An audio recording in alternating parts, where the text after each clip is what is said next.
donde va también el tema, que es de los que yo ya me adjudiqué que hay que trabajar más, la Iglesia dice muy claramente, ¿cuáles son los dos sacramentos de la comunidad?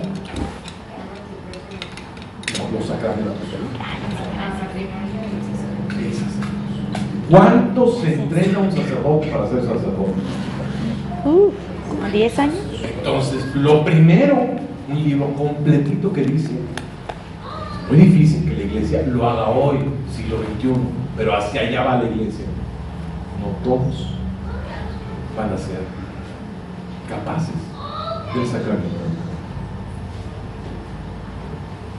Es como ser médico, una profesión. Pues no todos los que se inscriben van a poder universidad. El problema que tiene todavía la historia de la Iglesia es, bueno, ¿y qué vamos a hacer con todos aquellos que no sean aptos para el matrimonio? Entonces el libro es así, a quienes se han de admitir al matrimonio y a quienes no, como sucede en el sacramento del sacerdocio. Porque hay gente apta, hay gente muy inepta, muy incapaz de llevar un matrimonio y peor aún, ser padre de familia. Irresponsables, egoístas, prepotentes, todo lo negativo. Y el Señor se quiere casar. ¿Cómo, mi rey? No te vas a casar. No lo puede hacer la Iglesia todavía. No tenemos los recursos ni teológicos ni técnicos para hacerlo. Pero sí nos sugiere una cosa muy buena la Iglesia. Preparen a las parejas a hacer casa. Que no sean un curso como los que he dado aquí. Me ha tocado dar aquí las pláticas prematrimoniales, 8 horas, 10 horas. ¿Cómo? Para la tarea más compleja de la sociedad, núcleo central de la sociedad, un cursito de unas cuantas horas. Si para ser sacerdote son 8, 10 años, bueno, para allá va el asunto. Ok, no les vamos a limitar. Tú sí, tú no, pero tú quieres que sea sacramento, a estudiar en serio, porque esto es mucho más complicado y es mucho más exigente del saber que tienes que tener para vivir en pareja, para poder conocer al otro sexo. Pues es complicadísimo. Tú no lo entiendas, solo ámalos, pues no, también hay que entendernos. ¿Cómo que nomás amarnos? O que quiérelo así como es. No, tenemos que entendernos, conocernos, tratarnos, sabernos llevar, saber trabajar en equipo, en conjunto, igualdad. Bueno, y ahí perdemos el tiempo en biología, en ciencias sociales. El futuro de la educación va a ser más que esto. La clave está en la capacitación para que nos formemos como verdaderos esposos, esposas y padres de familia. Que urge eso. ¿No están de acuerdo ustedes que ya pasaron el camino de la paternidad? Algunos que van allá. Urge manuales de todo. Tienes un hijo y ¿qué? ¿Y ahora qué hago? Tienes que ir aprendiendo toda la marcha y a ver qué te dice tu mamá, tu abuelita, la tía, y lo saberlo todo. Pero finalmente no estamos preparados para una de las tareas más hermosas, grandiosas, que es vivir el verdadero sacramento del matrimonio. Así respondo. Guillermo, sí. Bueno, la otra pues bueno, eso es. Mira, yo creo que es muy importante el tema, si es cultural ese tema. Nosotros hemos crecido en una sociedad con muchas dificultades para el diálogo. Todos tenemos muchas dificultades para acordar, para llegar a acuerdos, porque la gente cree que debe de imponer, cree que su razón es mejor que la del otro y no sabe ceder. En inglés se usa la palabra compromise para decir ni tú ni yo, para decir, bueno, yo a lo mejor estoy equivocado de esto y tengo razón esto otro, tú a lo mejor también en una parte y en otra, pero vamos, ni tú ni yo vamos a llegar a un acuerdo de tercera opción, ni la tuya ni la mía. No sabemos dialogar, no sabemos acordar y tenemos una de emociones verdaderamente negativas. Convivir con la cultura milenaria de los romanos italianos es increíble. Pueden estar, se termina, te quiero, no toman personal las alzadas de voz y las miradas de poder. Uy, aquí unos resentimientos, unos corajes, me levanto la voz, me feo, me quiso quién sabe de tantas cosas. Somos muy sentidos, muy sensibles, no sabemos dialogar con las emociones de las manos, las vemos muy destructivas las emociones y las sentimos muy negativas. Y la peor de todas, la peor que nos gusta más, la envidia. Dicen los extranjeros que el mexicano es de los primeros, no en Sochi ni los Juegos Olímpicos, en la envidia mundial. Y ustedes lo deben de saber, no estamos hablando de cosas que no sepamos. Muy envidiosos. Entonces la envidia imposibilita el trabajo comunitario. ¿Por qué él sí, yo no? ¿Por qué a él le dieron primer lugar y a mí no? ¿Por qué se sentó ahí y yo no? ¿Por qué a él le pagan más y a mí no? ¿Por qué a él sí le cedieron y a mí no? A él le cedieron la cuota de mantenimiento, le quitaron, porque a mí no. Todo es discutir en esos términos. Entonces las luchas de poder son espantosas en las comunidades, en los grupos, en los condominios. No hay condominio en esta ciudad de Guadalajara que no tenga pleitos. No hay asociación civil, no hay sociedad que no acabe con problemas. No es el tema solamente del matrimonio. ¿Cuántos de ustedes están aquí que han tenido conflictos con sus socios del negocio? No te escapas, ¿eh? Para donde voltees, 2, 3, 4 personas, acabamos en pleitos, acabamos en... Ah, claro, no es la primera. Sí. No es la primera. Entonces es muy difícil por eso. Tenemos que hacer cambios muy importantes en nuestra cultura. Y creo yo que nosotros como adultos debemos de empezar a hacer esos cambios, por lo menos sabiendo que es importante. ¿Para qué? Para los que vienen atrás de nosotros, no, para los mismos grandes errorzotes de no saber dialogar, de no saber compartir, de no saber tomar decisiones. En la antigüedad, todas las decisiones eran en favor de la comunidad, no en favor mía. Aquí yo barro nomás mi casa, y si a mí me afecta, entonces sí, ya, ahí nos vemos. Ahí va la lucha y las señoras se levantan en armas porque van a poner table dance en la esquina. Ah, entonces sí. Pero mientras no se lo pongan en la esquina, si lo ponen en esto ahí en las Cárdenas, no me quieren dejar. Ese es el criterio mexicano, el criterio italiano. Ni el criterio alemán, tampoco, ni el francés. Son culturas que siempre están pensando en su comunidad, con errores también, no lo voy a analizar ni mucho menos. Pero la gran diferencia es que aquí, mientras que no te tocan a tu familia y tus intereses de colonia, particulares, personales, tú no tienes interés. ¿Alguna otra?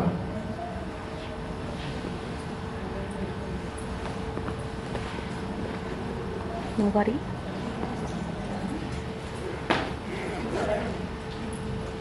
¿No? ¿Ya? Nadie se anima. Bueno, pues gracias por estar con nosotros y nos esperamos el próximo lunes.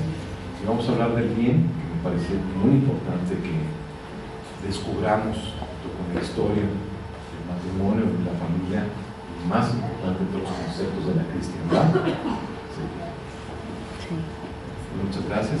Gracias a ti.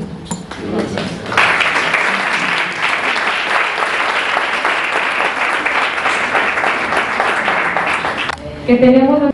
Muchísimas gracias por seguirnos acompañando en este ejercicio de reflexión, diría incluso meditación, porque la diferencia entre reflexionar y meditar es que cualquiera reflexiona porque piensa, pero se medita en la medida en que siempre involucras tu corazón y tu espíritu. Por eso la tradición de meditar mucho más profunda que solo reflexionar. Entonces, la verdad es que a mí me parece que es conjugar ambas, este ejercicio de comunicación, al cual también les invito que al final dialoguemos. Creo que el método del diálogo debe de siempre ser parte de un proceso de asimilación y de entendimiento de muchos de los temas que se tratan en este tipo de conversaciones. Pues hoy un tema que a mi parecer resulta sumamente importante y es reflexionar junto con nuestra fe cristiana, porque de acuerdo a que estamos en un lugar donde obviamente estando en la parroquia, pues no vamos a hablar solo, como también se puede hacer en un libro, de temas no tomados directamente de citas que tienen que ver con el magisterio de la Iglesia. Entonces, a mí sí me parece muy importante que comprendamos que está la reflexión, la meditación, el estudio constantemente enriqueciéndose y avanzando. Y esto es parte también de lo que se propone en estos ejercicios grupales, en el que todos vayamos sabiendo que nos podemos ir poco a poco perfeccionando. No vamos a saber más que poquito, hay que ser sencillos y humildes en ese sentido, pero vale la pena eso poquito saberlo bien. El tema de hoy es el tema que iba a traer la presentación, pero pues desgraciadamente no hay los cables necesarios para hacerlo. El tema es los hijos. La verdad es que al estudiar todos estos temas históricos del matrimonio y al ir escarbando en la historia de la vida matrimonial bajo distintas culturas, bajo distintos periodos de la historia, se nota que por un lado, y es de lo que vamos a tomar aquí como lo inicia el Catecismo Católico, de la importancia de saber que es una institución generada, creada, planeada por Dios. No es algo que se nos ocurrió a los seres humanos de repente decir, ay, pues vamos a ver si después de miles de millones de años el ser humano descubrió que era hombre y mujer, y entonces empezó a considerar que era importante tener una relación con el sexo opuesto y bueno, pues ver qué sucedía y qué acontecía y ver si se instituía finalmente el matrimonio y finalmente a lo mejor surgía una tribu, una familia. No, esto fue perfectamente bien planeado y por eso se dice claramente así, está en el plan de Dios. Y entonces el tema central para mí es los hijos, es el regalo más grande que tenemos. No es el día de tu boda, no es el momento en que te dio la vida, no es el encanto de que estés perdidamente enamorado o enamorada de él o de ella. El verdadero regalo que te llega es que teniendo ese enamoramiento, ese amor, ese encanto, vas a estarte en la preparación profunda, en el amor simple, llanamente, en la cotidianidad de tu vida de casada, de casado, para que entonces prepares ese nicho, ese nido y ser capaz de recibir a los hijos. Ahora, antes que esto, me parece un tema muy importante que entendamos la base de esta teología cristiana, para poder comprender también por qué a la larga es importante que los que se vuelvan a casar comprendan su papel y su rol frente a los hijos, los propios tuyos, junto con alguien que se va a convertir en la palabra desagradable, madrastra o padrastro, que casi todo el mundo dice, en la mención. Sí las tenemos que mencionar, porque sigue siendo el gran drama de los chicos. Y esta, ¿qué se cree? ¿Por qué me manda? Y ¿qué autoridad tiene sobre mí? Y hoy que los chicos se cuestionan todo y ponen en jaque a todo el mundo, pero la verdad más vale que entendamos desde el principio que el gran asunto que no se está planteando así, y que por eso es mi inquietud, que se plantee que el gran tema de el rehacer tu vida es rehacer tu vida con tus hijos, pensando con ellos, en ellos y por ellos, no nomás por ti.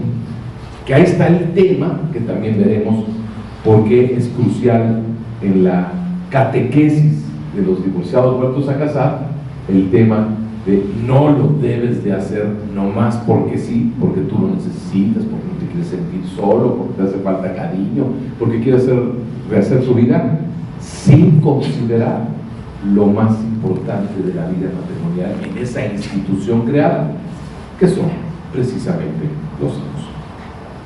Entonces, el tema es hoy hacer el bien.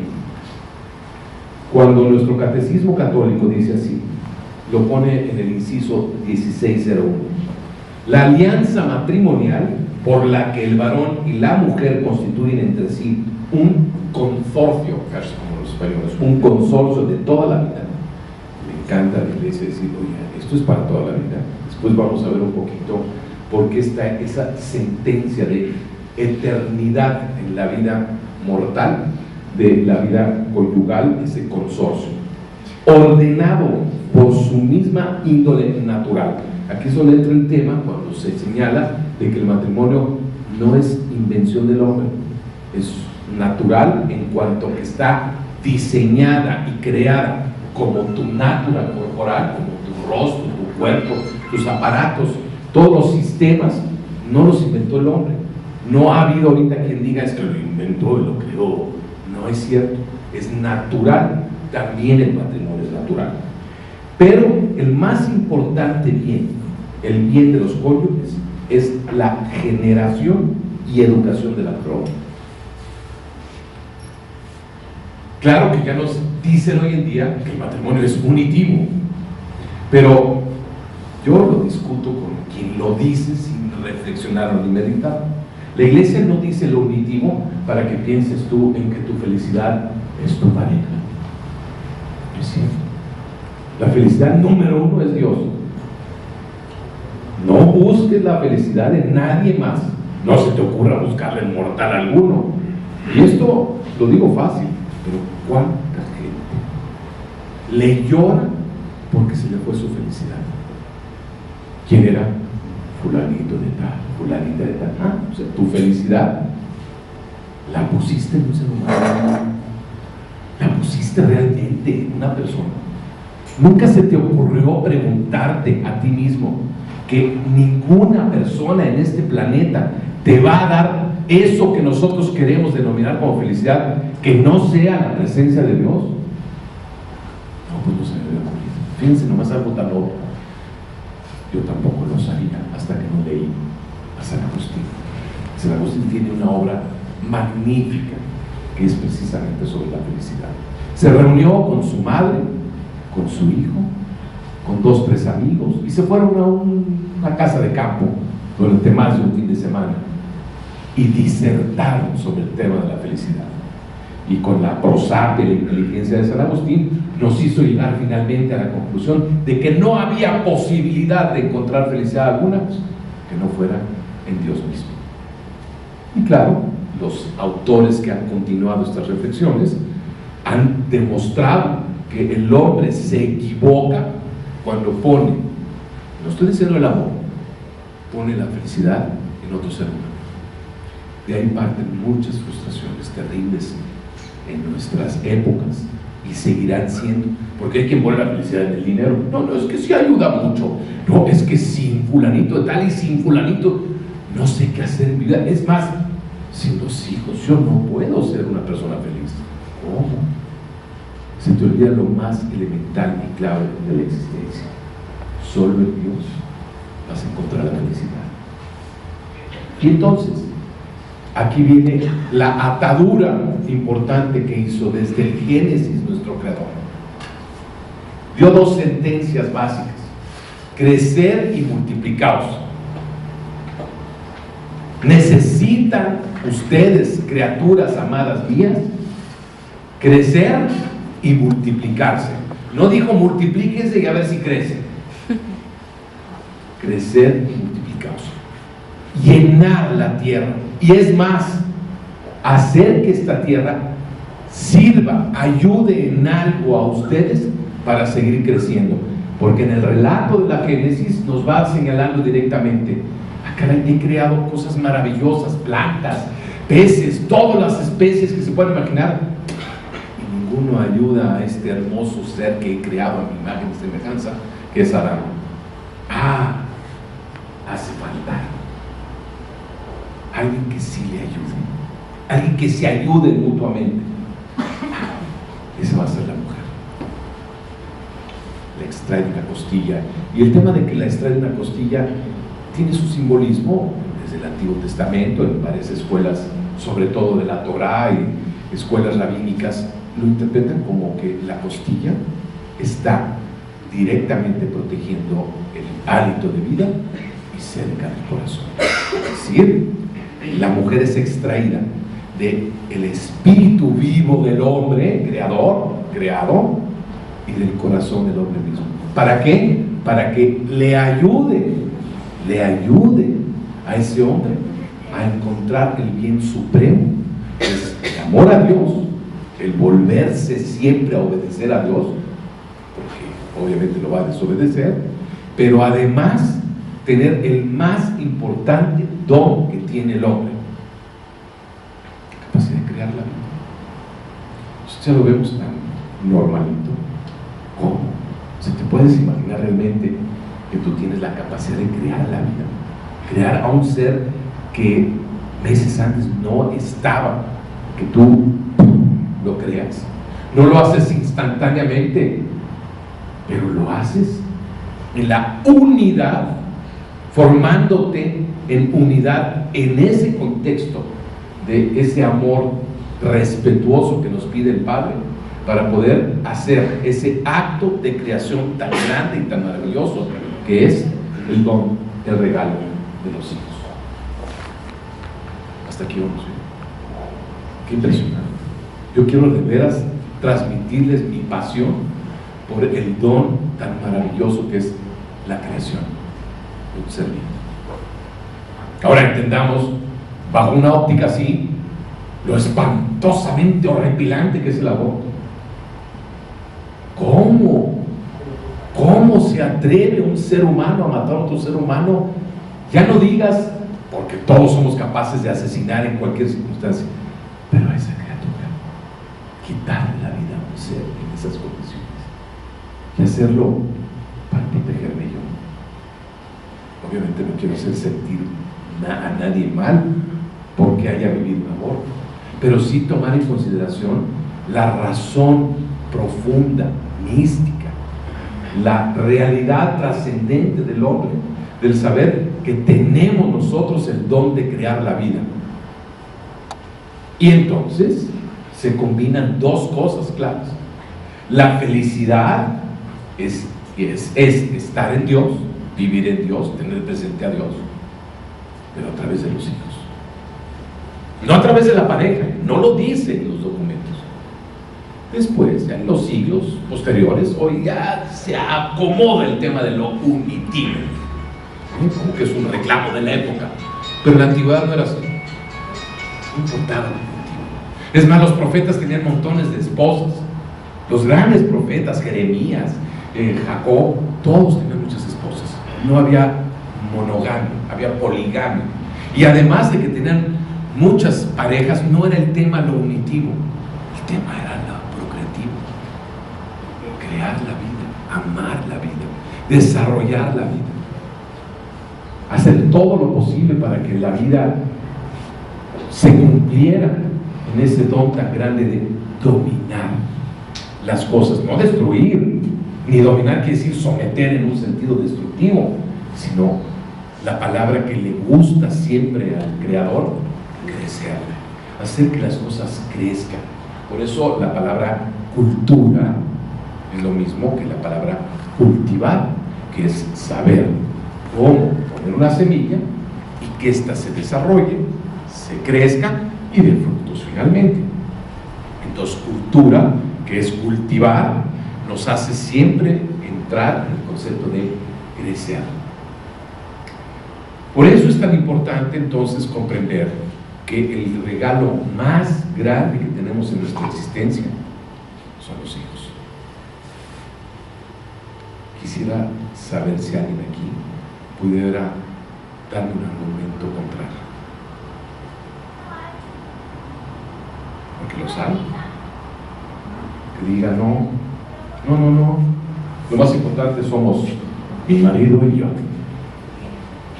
Los hijos se van, pero yo con quien me quedo es mi marido, mi mujer, eso es lo que importa.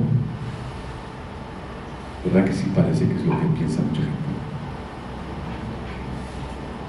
Por eso traje el argumento más tradicional, más antiguo y el más fuerte de todos, que está siempre implícito hasta en el contexto del catecismo. Me atrevo a que estoy en parte contradiciendo algunas de las enseñanzas que ustedes ya han oído acerca del principio unitivo. El hecho de que se crea que lo importante del matrimonio es el amor de los esposos. Porque sin ese amor de los esposos, entonces no va a haber ese crecimiento y ese desarrollo de los hijos. Pero lo más importante de esto de entender es que el matrimonio como tal, ya per se es unitivo. No tienes que tú esmerarte en lo unitivo. Lo que lo hace unitivo son los hijos. Lo que lo hace una sola carne inseparable son los hijos. Porque los casados se pueden separar, ¿eh? ¿Cuántas veces han querido en toda la historia de la humanidad? Son militares, son guerreros, son comerciantes, tenían a su esposita y la dejaban y se iban y nunca regresaban además. O sea, la posibilidad de separarse, ¿por qué se dijo y seréis una sola carne? Según las reflexiones que he encontrado, es porque esa sola carne, que es a partir de que es una sola carne, es inseparable, son los hijos. Eso sí, ya una vez que se ha unido tu semilla y la semilla de tu pareja, no hay manera de separarlo.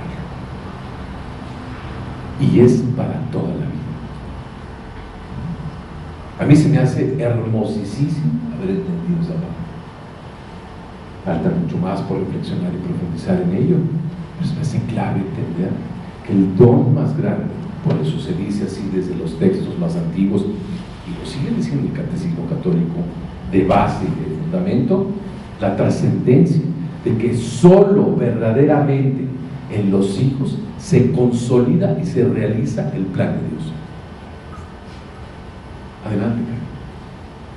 Yo creo que también en los hijos se consolida, digo, es lo más importante, no solo porque tu pareja te lo dé, porque si una mujer fue abusada sexualmente, a lo mejor ahí ni es tu pareja, ni se consolida un amor de matrimonio, pero aún así el hijo es igual de lo que eso, ¿no? ¿Qué nos puedes decir de eso?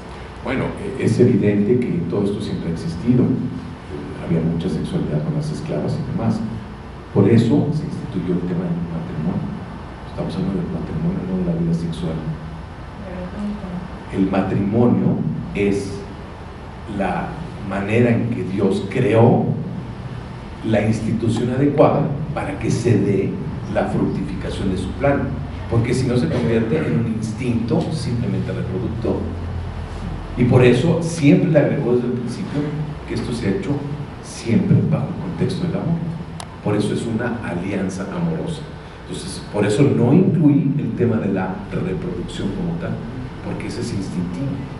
Y eso es un fenómeno de supervivencia de cualquier especie biológica de este planeta.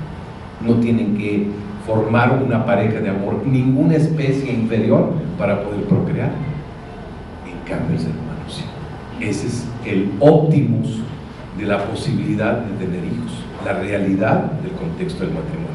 Pero todavía más, porque eso también lo tenía preparado ahí, se agrega una cosa hermosísima que dice: ya estaba en el plan divino el tema del matrimonio, y más aún que vino Jesús a hacer los sacramentos.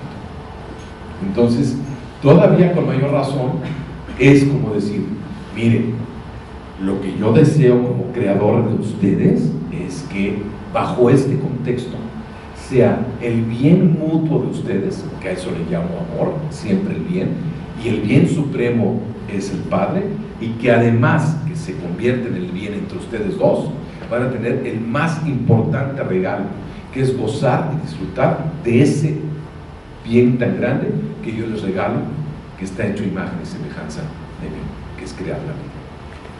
¿Sí responde a tu pregunta? Entonces los hijos que son producto de simplemente el abuso, la violación, todo lo que el ser humano sí es capaz de hacer, va a caer directamente en que eso no está sustentado ni en el bien ni en el amor que se le debe tener a una persona. ¿Se acuerdan la vez pasada que hablamos del respeto tan importante que es crucial en la vida de hombre y de mujer? Porque precisamente debe de estar sustentada la posibilidad de crear, no haciendo daño uno al otro, no lastimando a nadie, no ofendiendo, no humillando, no denigrando, sino precisamente haciendo el bien. Por eso es el contexto donde más nos debemos de mover, el que nosotros sepamos qué es el bien entre unos y otros. Hasta aquí, ¿vamos bien? Sí es importante que no se queden con alguna inquietud y con algún esquema que digan, no lo estoy entendiendo. Sí es importante, y además, obviamente, no se tiene que estar 100% de acuerdo, ni se viene aquí a que yo los convenza de nada, sino exponerles precisamente las indagaciones y las reflexiones que vengo haciendo. Y entonces a mí me parece que si entendemos la parte del la gran vocación, de la gran misión que tenemos en torno a los hijos, entonces se retroalimenta, se retorna el saber el más importante bien que yo tengo hacia los hijos. Cómo es importante que yo esté bien conmigo y esté bien con la madre de mis hijos, o viceversa, con el padre de mis hijos. Y entonces el factor de estar bien tú y yo, todo lo que tú y yo hagamos de bien entre nosotros dos, repercute en los hijos, y todo lo que nosotros nos estemos haciendo de mal va a repercutir en los hijos. Entonces entendí la pedagogía. La educación de los hijos parte del principio de que crecer es crecer en el bien. Todo lo que nos hace bien, no todo lo que nos puede hacer más inteligentes, más capaces, sino todo lo que nos hace bien. Y esto es lo que nosotros debemos de siempre estar indagando y investigando, qué es lo que le hace bien a las personas, para que nosotros seamos capaces de crecer.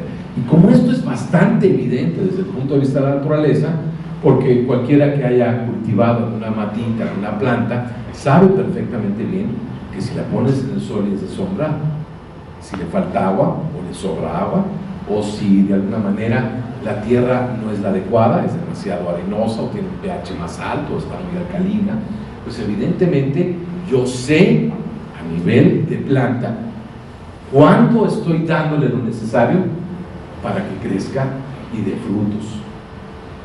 De eso también, que es muy evidente y muy fácil de comprender, pues podemos nosotros saber qué ponerle y qué quitarle a las plantas. Pues lo mismo debe de ser con los hijos. ¿Qué le está haciendo bien a mi pareja? ¿Qué le está haciendo bien a mis hijos? Para que entonces ellos estén creciendo. Si no les estoy dando lo adecuado, pues los hijos no crecen, o crecen deformados, o crecen con carencias, o crecen con disfunciones, o crecen, como dicen también los mismos documentos del magisterio, enojados, amargados, malhumorados, sentidos, rencorosos. ¿Por qué? Porque algo no estamos haciendo bien, y hasta lo decimos en términos muy prácticos. Pues algo estamos haciendo mal, en algo estamos fallando, que no han salido bien las cosas. Por eso es tan importante el que nosotros, siguiendo estas enseñanzas, aprendamos a discernir correctamente qué significa la palabra bien. Me gustaría entrar un poco en diálogo. ¿Qué significará eso de el bien entre los esposos? Parece algo obvio, pero no lo practicamos. Todas las parejas pasamos por etapas de enojo, de malestar. No me entiende, no me comprende. Yo no sé por qué hace exactamente lo contrario a lo que yo necesito, a lo que yo requiero. Desde cómo me habla, cómo me mira, me mienten, me engañan. ¿Por qué nos hacemos tanto mal? ¿Qué estamos tan de plano ignorantes de qué es el bien? ¿Qué nos pasa? ¿Alguna aportación de algo? ¿Por qué no sabemos qué es el bien si es tan obvio? No habría discusiones, ¿verdad? No habría pleitos. Bueno, de hecho hay quien dice que en los noviazgos es bastante más evidente el yo buscar la manera de, para conquistarte, darte exactamente lo que sé que te agrada y te gusta, y después porque se nos olvida. Yo pienso que probablemente porque nos dejamos influenciar sobre todo por los medios masivos de información, que debemos de hacer lo correcto y sobre todo por tanta carga en mi opinión, tanta mala comunicación que hay, es muy fácil de comunicar. Pero, ¿qué sería entonces el egoísmo en este caso? Pensar en un primer mí. en mi satisfacción, en mi felicidad, Y sí lo estamos haciendo. muchas veces. Entonces ahí parte mucho la idea de que ¿cómo vas a ver lo que es el bien para ti si no estoy pensando el bien para mí? Lo que para mí es A lo mí me que molesta, a mí me dices, a mí me... Y en realidad es, a ver, vámonos bien. ¿Vale? Entonces ya ahí estamos caminando. El apóstol San Pablo en una de sus cartas dice que el cuerpo no es mío una vez que estoy casado, sino es tuyo. Y el tuyo una vez que estás casada no es tuyo, sino es mío. Y así planteó cómo se rompe el egoísmo. Si yo creo que debo de defender mi cuerpo eres tú. Si yo he de cuidar mi cuerpo, en realidad debo de cuidar el tuyo. Y si tú quieres quererme a mí, pues debes de cuidar mi cuerpo. O sea, ves, como no se trata solo del cuerpo, pues, ¿qué sería romper ese egoísmo? Pues primero pensar en ti, porque mi tarea para hacerte el bien, pues es primero pensar en ti. Si yo te hago el bien a ti, pues me retacha y me regresa obviamente a mí. Pero tienes razón. Entonces quiere decir que estamos viviendo épocas de exacerbación del egoísmo. Muy interesante tu postura. Oye, Guillermo, Oye, ¿no será también que hay mucho presión social en el sentido de que ¿y te vas a dejar?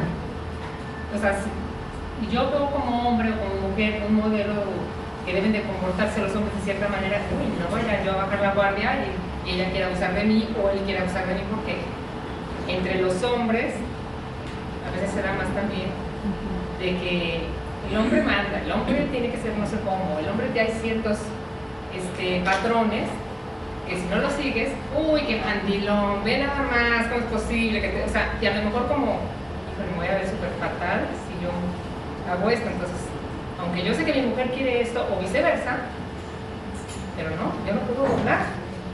¿qué palabra le pondrías a eso? Lucha de poder.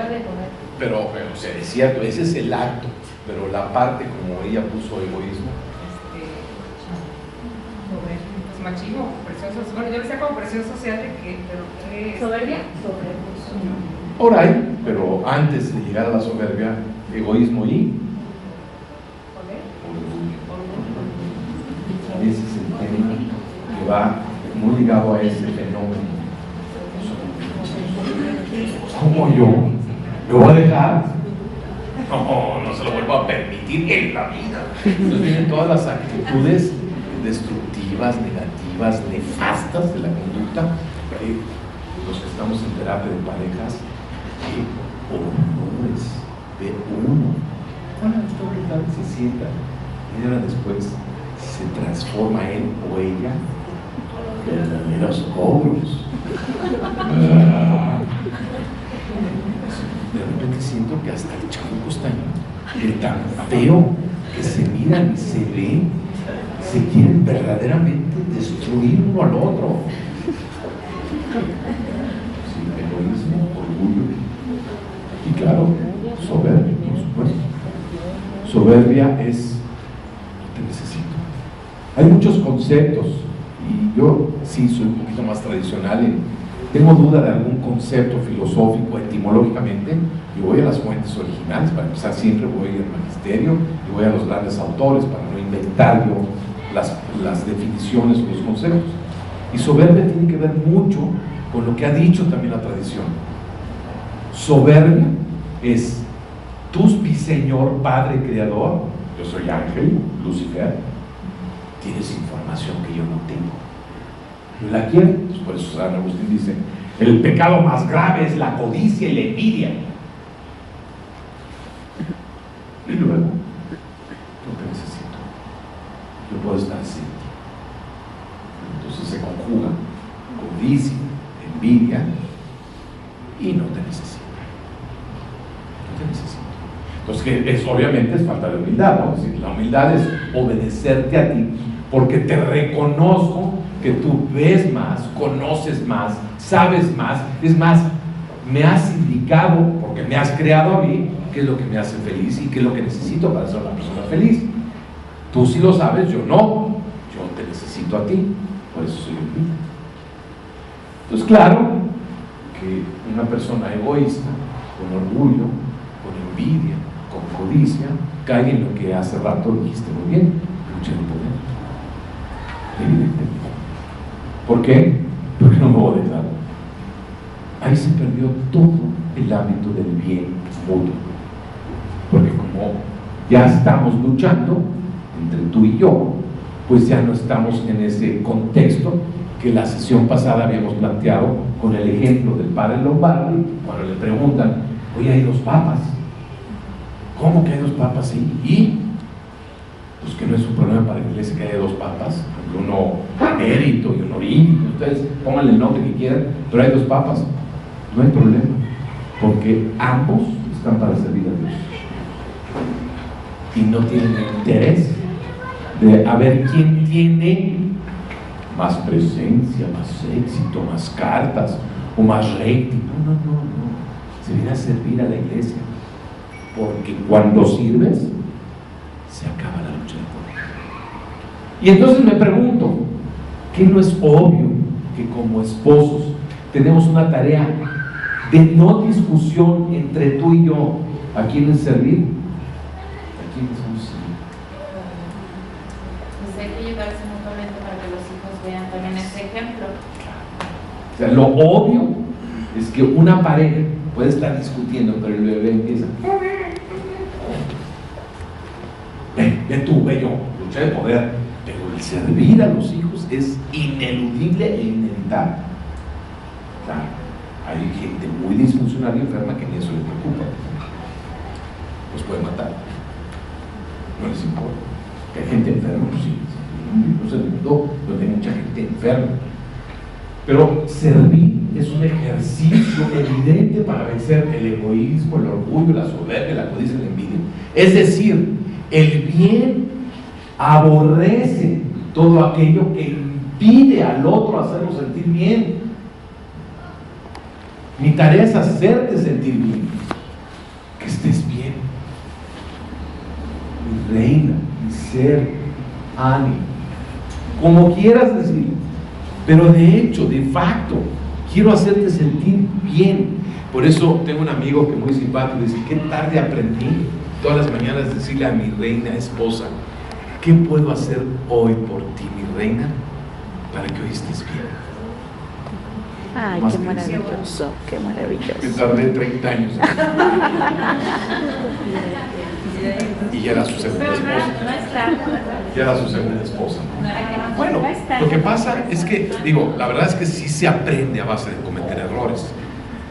Y por eso muchos dicen que tanto la mujer como el hombre en la segunda vuelta son todavía mejor y más interesantes. ¿Por qué? Pues ya aprendió, por lo menos ya aprendió, ya descubrió.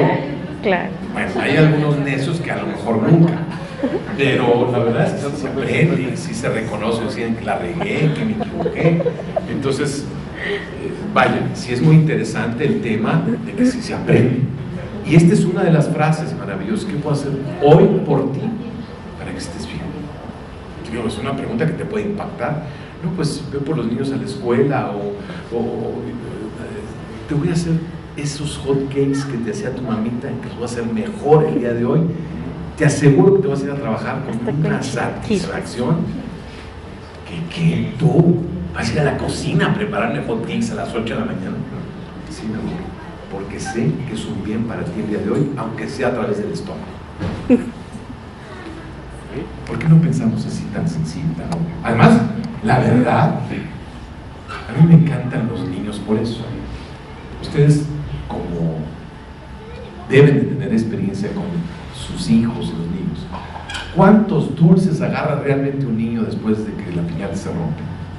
Todos que le queman. Sí, mucho. Bueno, los niños no tan. No, los más chiquitos, esos los más grandes, cuando tienen 2, 3 años. Ay, sí. Uno, efectivamente, el que les cabe en la mano, punto. Claro, ahí está la prueba, les digo a muchos, vean cómo vamos creciendo en aborazamiento. Ya cuando tienen 9, 10 años, quítate que se pone hasta encima de todo lo dulce. Pero cuando están pequeñines, es increíble. Es más, hasta los demás los dejan. agarran su paleta y están encantados. Es muy fácil hacer feliz a una criatura, una sola paleta.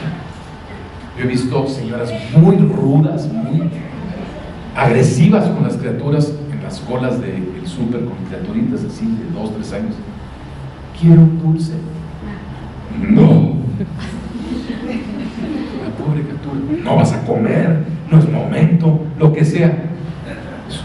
Y luego dices, qué dulce está pidiendo, una cosita ahí cualquiera.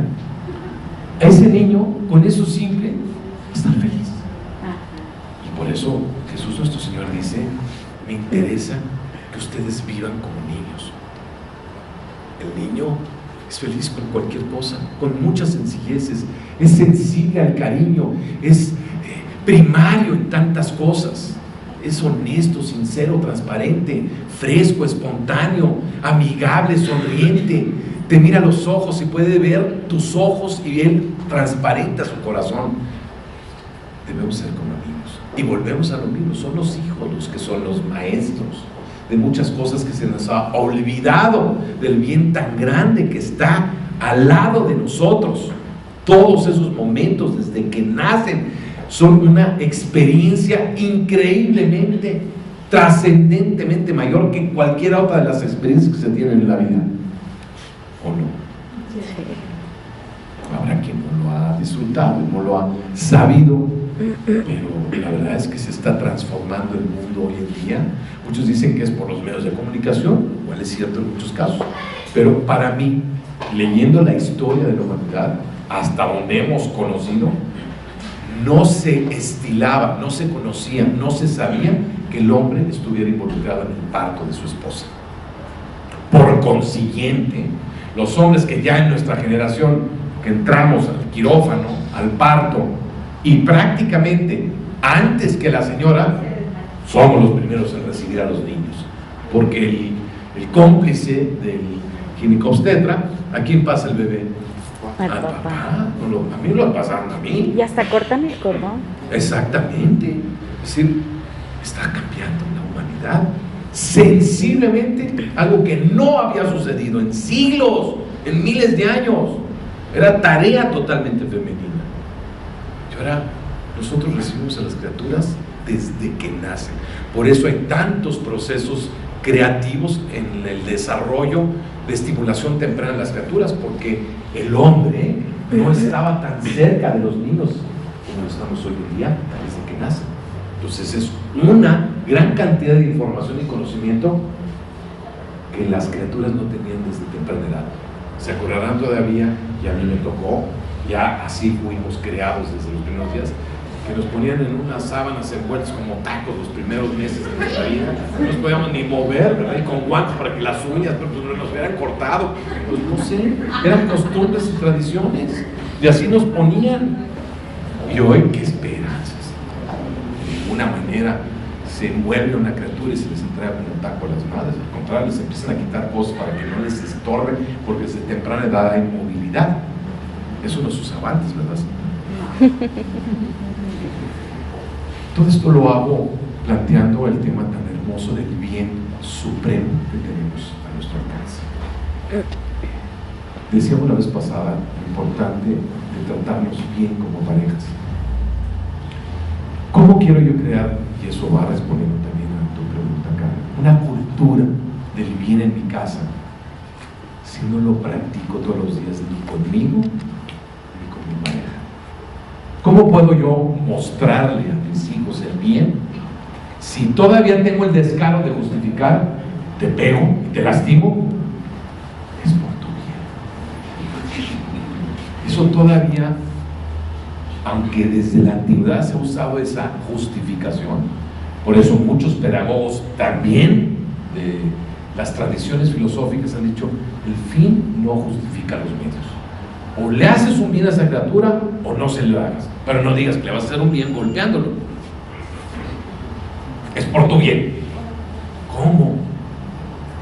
El bien es el bien, y esa es una cuestión muy importante de entender, porque además, si estamos hablando de vencer los grandes enemigos del alma humana, Son el egoísmo, la envidia, la codicia, la soberbia, el enojo, el rencor, el resentimiento, el capricho, el drama, el tango, la tragedia, todas las tirarse al suelo como víctima, todas las negatividades de la vida. Si eso es muy claramente mal, lo tengo que evitar. Yo lo voy a fomentar en mi experiencia, en mi desarrollo, en mi crecimiento personal, para que así yo dé ejemplo de una cultura del bien en mi casa, pensando sobre todo en que yo, persona mayor, tengo la más grande responsabilidad de acercarle ese bien a mis hijos, de que ellos perciban desde temprana edad la gran diferencia entre esto que es bien, esto que es bueno y esto que no lo es. Pero pues no parece tan fácil, porque todos los días estamos cometiendo ese error. ¿Por qué lo cometemos? Porque yo creo, supongo cosas. Entonces, una de las cosas elementales que quiero que anoten en su mente y en sus cuadernos es que la cultura del bien no la decides tú, la decide el receptor de tus actos. Fíjense qué cambio tan importante de pedagogía. No eres tú quien decide si está bien o no. Hago la cara de que empiezo a enojarme. Hijito, ¿esto te hace bien a ti? ¿Sí o no? No, sí, no, me estás haciendo más daño de lo que te imaginas. ¿Por qué no hemos sido tan obviamente claros en preguntarle a nuestra pareja si lo que estoy haciendo te hace bien o no te hace bien? Hay además, no callamos, no nos atrevemos a decirle al otro el gran daño que me está haciendo lo que me estás diciendo, lo que me estás haciendo, lo incumplido e irresponsable de tus actos me está haciendo mucho daño. Y entonces ya no soporto, me tienes harto. No tenemos una cultura del diálogo sobre el bien. Por eso es importante que al seguir las enseñanzas de nuestras tradiciones, nosotros podemos claramente en la pedagogía contemporánea afirmar la trascendencia de dialogar, que yo no sé qué es lo bueno para ti, pero tengo que preguntar. Qué cosa tan obvia. De no, pues sí lo hacemos, ¿verdad? Oye, ¿te gusta ir al cine a ver películas de acción? No. Bueno, no. No, sí me gusta. Hipócrita, mentirosa. Ya la regaste. Porque, ¿cómo hay señoritas que de novios van a los partidos de fútbol? Están muy lastimadas. El novio encantado, casados. Yo no sé para qué vamos al estadio, no soporto el fútbol, qué hartazgo es eso, no hay ni donde estacionarse, mejor vete tú con tus amigos. Pero los novios ibas y gritabas, te ponías hasta la playera del Atlas y todo, y ahora resulta que no te gusta el fútbol de las Chivas. Eso es lo que no cuadra en la cultura de hacernos el bien, porque fingimos cosas, simulamos cosas y no las preguntamos muchas veces la realidad de lo que es hacernos el bien mutuamente. Entonces, por eso insistiré, si hay una clave cultural que nosotros tenemos que ejercitar, es saber distinguir qué te hace bien de qué no te hace bien y preguntárselo al otro. Yo tengo un comentario. Yo entré en el camino de mi fe, de mis creencias, pero entonces sentí que la otra parte empezó a abusar. ¿Cómo discernir hasta qué punto hacer el bien sin que me vea perjudicada o no abusada, pero la otra persona no está en el camino y no sabe que lo estoy haciendo por un bien? Y trata a lo mejor de repente de aprovechar la circunstancia para lograr sus objetivos, cuando los objetivos no son por el bien de nuestros hijos. No sé si me explico. Sí, no, y qué bueno que toques ese tema, creo que muchos estarán pensando cosas similares. Voy a aclarar primero el tema de que tú no puedes ni debes obligar al otro a que haga el bien que tú crees que tú debes de hacer por tus hijos, que esa es la gran discusión. entre parejas, que por eso entran las discusiones mayores sobre la autoridad. No me contradigas enfrente de tus hijos. Los hombres siempre salimos con eso, nos encanta ese tema. Que la señora, ay viejito, por favor, si déjala ir a la fiesta. No me contradigas enfrente de mis hijos. Nos molesta mucho. Y la señora cree que está haciendo un bien, y el señor también cree que está haciendo un bien. Entonces, por eso vienen las luchas del poder, porque queremos imponerle al otro sin dialogar antes lo que yo creo que es un bien. Entonces, lo primero, no suponer y no imponer. Yo no voy a imponerte. También hay una frase que verdaderamente me impactó. En aras de concebir que siempre estamos en manos de Dios, y que también es una condición propia del sacramento del matrimonio, porque lo repite reiteradamente nuestro catecismo y todos los textos sobre el matrimonio, de que tú eres instrumento. ¿Quién te crees tú finalmente? No, yo soy el único salvador de mis hijos y mi única tarea es llevarlos al cielo. Pues tú serás tu Dios. Eres instrumento, y sin la gracia no vas a llevarlo a ningún lado. Y para tener esa gracia, pues tú debes de vivir primero los sacramentos, y para vivir los sacramentos, pues tienes que portarte bien. Entonces fíjate qué interesante, que bueno, esto viene a colación porque hace muchos años me eché una discusión verdaderamente encarnizada con un señor que llegó a reclamar que su hijo estaba muy bien, pero que ahora ya no lo obedecía a él por venir a las terapias con él. Ahora sí tenía problemas serios.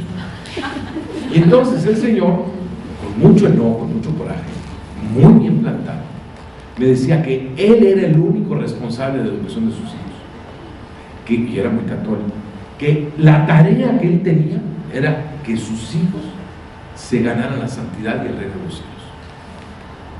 Entonces yo lo dejé hablar y al final le dije, ¿y quién se cree usted? Soy el Papa. Pues está hablando como si fuera el Dios. ¿Y dónde está la gracia? ¿Dónde está el saber claramente que sus hijos están en manos de Dios y no en manos de usted? ¿Y qué creen que me contestó? Están en mis manos, no en manos de Dios. Wow. Señor, ¿no puedo seguir hablando con usted?